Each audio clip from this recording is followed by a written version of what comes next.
Now, the hot political questions that need to be handled, there are many and several, and I can see all of them coming up on Twitter and other platforms. Gentlemen, there's a sort of expectation that we expect our politicians to have, David, and they keep, failing or disappointing us. And the question of at what point do we say this is a reflection of who we are, the people we've elected, put in office, and the people who are running, different parties. And at what point do you say these are just political bad manners? Well, they say the leadership we elect reflects us. I'm not sure some of the things I see or I hear reflect me and my character or my beliefs.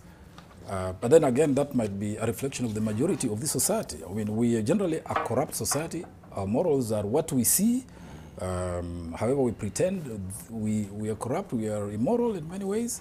So, yes, to a large extent, I think our leaders are, I don't want to say that we deserve these leaders, but, but they reflect our choices. Because look, when elections are held, what goes on in those campaigns and who gets elected and how? So as I say, garbage in, garbage out. So we are corrupt at the election period. We elect people who are bribing us, paying us to vote for them. Money is used, we cannot even have a campaign finance bill passed and sustained. We expect those people to be not corrupt after they take office. That is absolutely incoherent thinking. Now, there's something though I wanted to point out, James. We are spending too much as a country on the postmortem of what was. We need to put a stop to that and say, we are here as a country. What do we need to do to get out of this hole?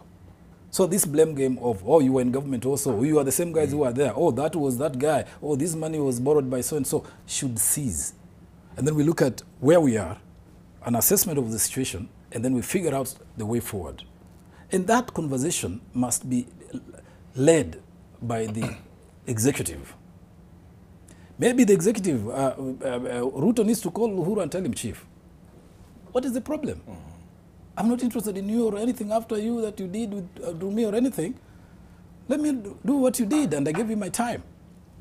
Let not people like Gachagua spend time throwing barbs back at who was there and so forth. And let the people who are outside government also, the Azimio, not spend time making unreasonable demands based on the election promises, because the reality is that if we say, implement all the election promises that you made, as William Ruto or as you Kenya Kwanza, what does that mean? It comes back to us because he's going to implement these things from where? Where is he going to get the resources? So when they try to raise the resources to implement the promises we are forcing them to do, it means higher taxation. We rebel against that. So I think there is a cyclic nonsense going on in the country that must be brought to a halt, and people say, look, we must agree this country is in trouble. How do we go forward?